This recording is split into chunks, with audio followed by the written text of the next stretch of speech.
Ngày đầu tiên được đón về hào môn, người nhà thiên vị đã dùng tà thuật hoán mệnh lên tôi và một con mèo. Nhưng họ không biết tôi có âm dương nhãn và đã học phong thủy nhiều năm. Chỉ một ánh mắt đã nhìn thấu linh hồn trong cơ thể con mèo. Là quà thiếu gia giả. Anh Lỗi, đây là quà chị tặng em. Chào mừng em trở về. Mẹ tôi từ Thục Nhá cũng đưa cho tôi một sợi dây chuyền kỳ quái. Tôn Lỗi, ủy khuất cho con rồi. Sau này mẹ nhất định sẽ bù đắp cho con. Đây là muốn hoán đổi linh hồn sao? Cũng thú vị đấy. Thấy tôi nhận lấy, con mèo trợn trắng mắt, dựa vào sofa. Đồ ngốc nhà ngươi. 7749 ngày sau ta sẽ hoán hồn thành công. Mẹ và chị đã nói, ta mới là thiếu gia duy nhất của nhà này. Ngươi chẳng qua chỉ là một vật chứa, cứ cho ngươi đắc ý vài ngày. Tôi liếc nhìn Tôn Tử trong cơ thể con mèo, rồi ngồi xuống bên cạnh hắn. Hắn lập tức đứng dậy, gầm gừ kêu la về phía tôi. Cút ngay, đồ nhà quê, tránh xa ta ra một chút. Toàn mùi nghèo hèn, đừng lây sang ta. Tôi không nói gì tát cho hắn một bạt tai. Tôn Lỗi, em đánh nó làm gì? Ở chỗ bọn em, xúc sinh không thuần phục là phải đánh một trận. Nếu không sẽ không nghe lời. Chị, chẳng lẽ chị trách em à? Sắc mặt Tôn Thiến có chút khó coi, nhưng vẫn dịu giọng. Không phải, chị không có ý đó. Chỉ là hôm nay hai đứa mới gặp còn chưa quen. Sau này quen rồi sẽ ổn thôi. Tôn Tử ngẩng đầu dụi dụi trong lòng cô ta, đôi mắt to nhìn tôi khiêu khích. Anh Lỗi, từ hôm nay em ngủ cùng nó nhé. Nhà chúng ta có cả bệnh viện thú cưng. Em làm quen sớm một chút, đến lúc đó cũng có thể phụ trách mảng này. Em biết rồi, chị đưa nó cho em đi. Tôi chủ động bế lấy Tôn Tử, nhếch móc cười. Chúng ta hòa hợp nhé. Tính của tôi không tốt lắm đâu. Nghe vậy Tôn Tử há miệng định cắn tôi, giây tiếp theo liền bị tôi tát bốp bốp. Tôi đã nói không nghe lời là phải bị đánh. Sắc mặt Tôn Thiền tái mét, vừa định ngăn cản. Chị, thú cưng của em tự quản, chị yên tâm. Đánh vài lần nó sẽ không dám cắn người nữa. Xúc sinh mà, dĩ nhiên phải trị cái nết của nó. Tôn Thiến bất lực đành quay người rời đi. Về đến phòng ngủ, tôi ném Tôn Tử xuống đất. Hắn tức giận ngồi xổm trong góc nhìn tôi. Khốn nạn, ngươi cứ chờ đấy, đợi sợi dây chuyền kia nhiễm hơi của ngươi, đến lúc đó ta sẽ hoán hồn thuận lợi. Tôi sờ sờ sợi dây chuyền trên cổ, bên trong toát ra một luồng quỷ khí âm u, nhưng rất nhanh đã bị tôi áp chế. Ánh sáng của sợi dây chuyền lập tức ảm đạm. Chỉ là một con tiểu quỷ vớ vẩn cũng dám giở trò, xem ra kẻ họ mời đến cũng không phải dạng gì lợi hại. Để tìm hiểu sự thật, tôi mở cửa phòng ra ngoài đi một vòng. Khi đến thư phòng tầng 3 thì nghe thấy tiếng mẹ từ Thục Nhã và chị Tôn Thiền đối thoại. Mẹ, đợi sau khi hoán hồn, Tôn Lỗi xử lý thế nào? Chỉ là một con xúc sinh nhỏ, vứt đi là được. Nếu không phải Tôn Tử xảy ra chuyện, mẹ cũng chẳng đón nó về. Cứ để nó hưởng thụ một thời gian đi. Vâng, con đi chuẩn bị bít tết cho Tôn Tử. Trái cây nó thích cũng đã vận chuyển đường hàng không tới rồi. Xem ra tình cảm của Tôn Thiến với Tôn Tử thật đúng là không tầm thường. Tôi cười lạnh trong lòng, đi một vòng rồi quay về phòng. Vừa vào cửa, đã ngửi thấy mùi nước tiểu khai nồng. Chỉ thấy thảm, giường và cả tủ quần áo của tôi đều là bản đồ nó vẽ. Ha ha ha ha, đồ nhà quê. Lát nữa chị ta về nhất định sẽ rớt người. Lúc này ngoài cửa vang lên tiếng bước chân. Tôi vội vàng xách Tôn Tử lên, tát cho mấy bạt tai, rồi dùng sức lắc mạnh hắn. Tôn Tử lập tức ngất đi.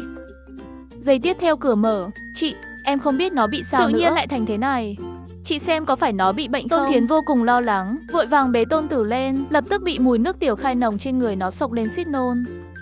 Nó bị sao vậy? Em cũng không rõ lắm. Lúc em vào thì thấy tất cả quần áo của em đều bị tè ướt. Con mèo này có phải bị bệnh gì không? Hay là chúng ta đưa nó đến bệnh viện thú cưng xem sao? Tôn Thiến cũng sốt sắng. Chị đi đây, để chị bảo người giúp việc dọn dẹp mấy thứ này. Nhưng em không còn quần áo để thay nữa rồi. Tôn Thiến do dự một lúc, rút điện thoại ra chuyển cho tôi 5 vạn. Cảm ơn chị. 5 vạn tệ, bố thí cho ăn mày à? Chỉ riêng tiền nguyên liệu vận chuyển hàng không đã hơn con số này. Tôi quay người đến tiệm vàng mua một cái khóa vàng lớn. Vừa về đến nhà đã thấy một thùng nguyên liệu trên bàn. Ngoài bít tết, còn có các loại rau củ nhập khẩu. Chà, một con mèo mà ăn sang thế làm gì? Tôi không khách khí đem hết nguyên liệu cho chó Hoàng ăn. Đợi lúc Tôn Thiến trở về, thấy cái thùng rỗng sắc mặt âm trầm. Tôn Lỗi, nguyên liệu chị mua về đâu rồi? Hi hi, chị cũng biết mà. Trước đây em toàn ăn gió nằm xương, chưa thấy đồ ăn ngon thế này bao giờ. Cho nên đúng rồi, chị, con mèo không sao chứ? À không sao, tôi thuận thể lấy ra cái khóa vàng lớn. Đây là khóa vàng em đặc biệt mua làm quà gặp mặt. Em thấy mèo nhà người ta đều đeo cái này. Tôn Thiến vốn định từ chối, nhưng Tôn Tử con mèo nhìn thấy cái khóa vàng, mắt lập tức sáng lên. Con mèo ngoan ngoãn ngồi một bên ngắm nghía. Chị xem nó có vẻ thích lắm. Tôn Thiến dịu mặt lại. Được rồi, chị đến công ty một chuyến, em ở nhà ngoan nhé. Đợi Tôn Thiến đi rồi, tôi chuẩn bị cho Tôn Tử một ít vụn bít tết. Tôn Tử lập tức lật mặt. Khốn nạn, Ngươi cho ta ăn đồ thừa, ta bảo chị rớt ngươi. Ngươi câm miệng trước đi, không thì ăn bạt tai đấy. Tôi giơ tay lên dọa hắn sợ tới mức sụt cổ lại. Ăn mau, không thì lát nữa ngươi biết tay ta. Ngươi đừng hòng. Tôn Thiến sẽ quay lại. Tôn Tử hung hăng trừng mắt nhìn tôi, trong miệng phát ra tiếng gừ gừ. Tôi hờ lạnh một tiếng, lập tức tìm kiếm trung tâm phối giống gần nhất. Quay đầu nhìn Tôn Tử, hắn đang cong người chuẩn bị tấn công. Đột nhiên bắt gặp ánh mắt tà mị của tôi, bất giác sững sờ. Tên khốn này, sao lại nhìn ta bằng ánh mắt đó? Ngươi muốn làm gì? Không đợi hắn phản ứng, tôi đã tát hắn ngất xỉu, ném vào túi, rồi bắt xe thẳng đến trung tâm phối giống thú cưng. Chào ông chủ, gửi anh 5.000, giữ nó ở đây 3 ngày. Con mèo này đang động được, tìm cho nó vài con mèo cái, không cần quan tâm giống loài, loại nào cũng được. Khốn nạn, sao ngươi dám? Ha ha ha ha. Yên tâm, bao cậu hài lòng. Ông ta tìm vài con mèo cái, thậm chí có cả một con mèo béo gần 10 kg, miệng liên tục phát ra tiếng kêu động tình. Tôi rất hài lòng, nhưng Tôn Tử thì sợ rồi. Ngươi dám, chờ xem mẹ và chị nhất định sẽ rớt ngươi. Hay, Tôn Tử, tao tin là mày sẽ thích chúng nó. Hắn trợn to mắt kinh hãi nhìn tôi. Sao ngươi biết tao là ai? Ngươi cố ý, ngươi quay lại đây, quay lại. Tôi không thèm để ý đến hắn, quay người rời đi. Cứ từ từ hưởng thụ, 3 ngày sau tao đến đón mày. Tôi tính ra hai mẹ con họ đang bận sứt đầu mẻ chán vì chuyện công ty, căn bản không có thời gian quản tôi. Đợi đến khi họ nhận ra thì đã là ngày thứ 3. Buổi tối ăn cơm xong, Tôn Thiến mới nhận ra điều bất thường. Con mèo đâu rồi? Sao im lặng thế? Hi hi, hôm đó nó động được. Em đưa nó đến trung tâm phối giống rồi, tìm mấy con mèo cái cho nó. Em nói cái gì? Tôn Lỗi, em điên rồi à? Ai cho em làm vậy? Mèo động được thì phải phối giống chứ ạ. Em hỏi bác sĩ thú y rồi, họ nói mèo động được thì phải phẫu thuật triệt sản, không thì phải tìm mấy con mèo cái cho nó, nên em đưa nó đến trung tâm phối giống thôi. Nghe vậy Tôn Thiến suýt ngất đi. Mau nói địa chỉ cho chị. Tôi đọc địa chỉ. Tôn Thiến vội vã rời đi. Một tiếng sau, một người một mèo trở về. Tôn Tử trong bơ phờ, nhưng xem ra có vẻ rất hưởng thụ. Tôi ngồi trên sofa nghe thấy giọng của hắn. Tôn Lỗi, tối nay ta nhất định phải cắn chết ngươi. Ngươi dám để ta phối giống với lũ mèo cái đó. Nhưng mà lạ thật, sao lại thấy mấy con mèo cái đó cũng khá được. Nghe vậy tôi không nhịn được cười. Tôn Thiến lườm tôi một cái. Em còn cười được à? Ấy chị, em thấy sắc mặt con mèo này tốt hơn nhiều rồi. Nó có vẻ thích mấy con mèo cái kia lắm. Cầm miệng, ai chị giữ thế làm gì? Đối xử với một con mèo còn kiên nhẫn hơn với em. Lẽ nào em còn không bằng con mèo này? Em sao có thể so? Ý chị là em cần gì phải so đo với một con mèo? Con mèo này là Tôn Tử nuôi lúc trước. Bọn chị chỉ muốn nó tiếp tục ở lại nhà chúng ta. Thấy nó cũng như thấy Tôn Tử, nên mong em đối xử tốt với nó. Em biết rồi, nhìn vật nhớ người thôi mà. Nhưng xúc sinh vẫn là xúc sinh. Sau này đừng để nó ở phòng em nữa. Nhìn là thấy ghê rồi. Còn 42 ngày nữa là họ có thể hoàn hồn. Vì vậy bây giờ họ cũng không thể làm gì tôi. Tôn Tử về nhà không ăn không uống. Hắn tuy biết sự thật, nhưng không nói được tiếng người vô cùng nóng này. Đến ngày thứ 2 mới khá hơn. Mỗi lần nhìn thấy tôi, mắt đều tràn ngập sợ hãi. Ngươi chờ đi, sợi dây chuyền kia đã bị thấm thi thủy. Ngươi chờ chích đi. Hắn có lẽ không biết cái khóa vàng trên cổ hắn cũng đã bị máu của tôi thấm qua. Đợi 49 ngày sau, hồn của hắn sẽ vĩnh viễn không rút ra được. Tôn Lỗi, hay hôm nay em cũng vất vả rồi. Chị chuyển cho em 20 vạn, em sửa soạn một chút. Tối chị đưa em đi dự tiệc. Buổi tối tôi bị đưa đến sảnh tiệc. Nhìn thấy bà chủ mặt đầy thịt mỡ kia, tôi không khỏi cau chặt mày. Tôn Thiến lập tức kéo tôi đến trước mặt bà ta. Vương Tổng, đây là em trai tôi, Tôn Lỗi. Vương Tổng nhìn tôi ánh mắt đầy vẻ vui mừng. Nhưng khi nhìn rõ mặt tôi, bà ta lập tức kinh hãi. Cậu là... Tôi lắc đầu. Vương Tổng hiểu ngay, sau đó vẫy tay. Tiểu Tôn Tổng vất vả rồi. Tôn thiếu gia của Nhiên là người thú vị. Nào chúng ta qua kia nói chuyện. Tôn Thiến đẩy tôi một cái. Tôi cười híp mắt đi theo Vương Tổng. Vừa vào căn phòng bên trong, bà ta bịch một tiếng quỳ xuống. Đại sư, chuyện lần trước tôi phải cảm ơn cậu. Tôi không hề muốn mạo phạm đại sư. Đều là do con tiện nhân Tôn Thiến đó, cô ta muốn lấy lòng tôi. Gần đây nghiệp vụ nhà bà không được tốt lắm. Tôi không ngờ cậu lại là thiếu gia nhà họ Tôn. Chuyện nhà bà lần trước đã xong rồi.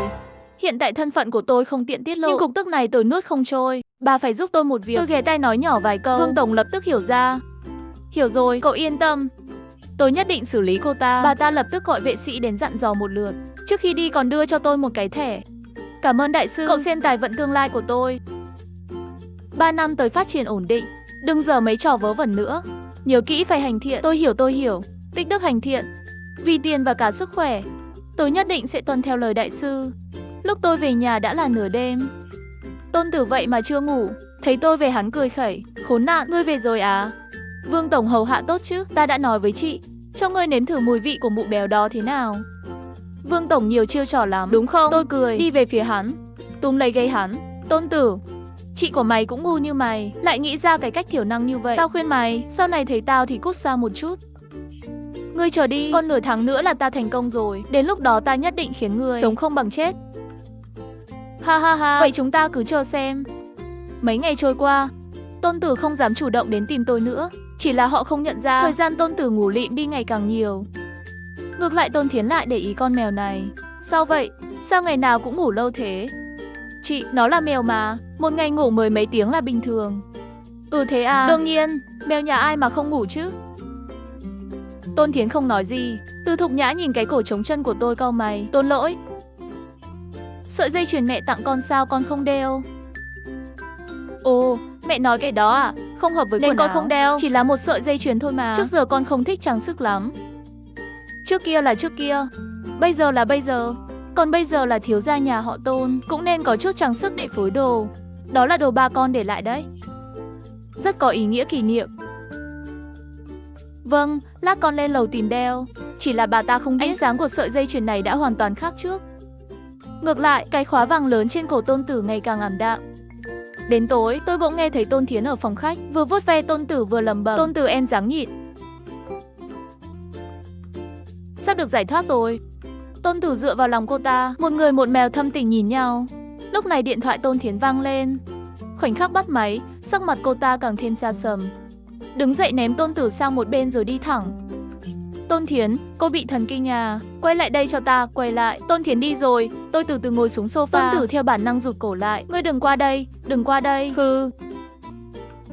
Tôn Tử, có muốn biết chị mày đi đâu không?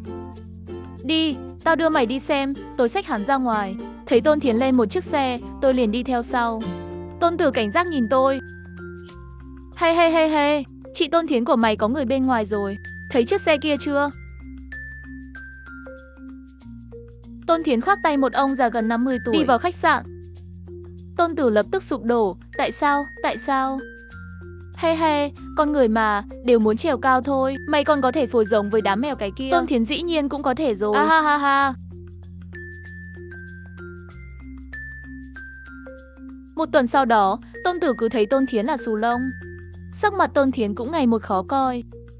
Đến ngày thứ 49, bọn họ cuối cùng cũng không giả vờ nữa. Sáng sớm đã mời người đến nhà làm phép. Bên cạnh pháp trận chính là Tôn Tử. Nhìn cái trận pháp vụng về này, tôi không khỏi cau mày. Mẹ, chị, hai người định làm gì? Tôn lỗi, mẹ đón con về. Thời gian qua đối xử với con không tệ, đúng không? Rất tốt, cho nên bây giờ mẹ có việc cần con phối hợp. Con cứ làm theo lời mẹ nói, là có thể giúp chúng ta vượt qua khó khăn này. Tôi nhớ may, lập tức đồng ý. Tôn Tử bên cạnh hừ lạnh một tiếng, đồ nhà quê. Hôm nay là ngày ngủ của ngươi, để ta xem sau chuyện này ngươi đấu với ta thế nào. Bọn họ vô cùng ngạo mạn. Tôi cũng bắt chước bộ dạng của hắn, đứng giữa pháp trận, nghe những câu chủ ngữ xung quanh và các loại bùa chú. Tôi không khỏi cười lạnh trong lòng. Chỉ với chút đạo hạnh này, còn không đủ tư cách làm đệ tử ngoại môn của sư phụ ta. Không biết tìm đâu ra đám hàng giả này.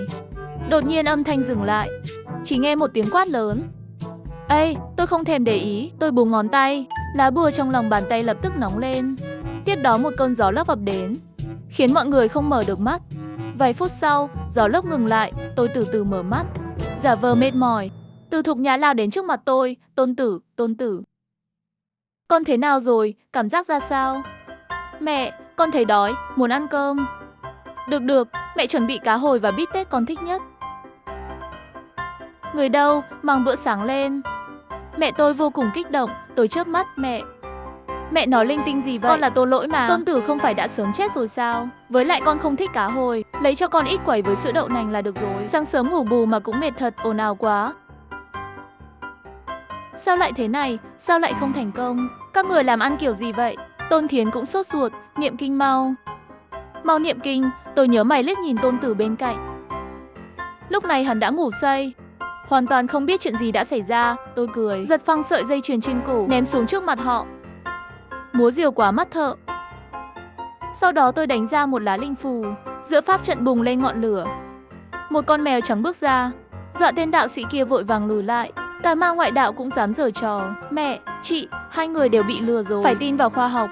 Làm gì có chuyện hoán hồn, đều là lừa gạt cả thôi. Lời nói của tôi khiến Từ Thục Nhã giận dữ. Không thể nào. Đại sư nói nhất định có thể.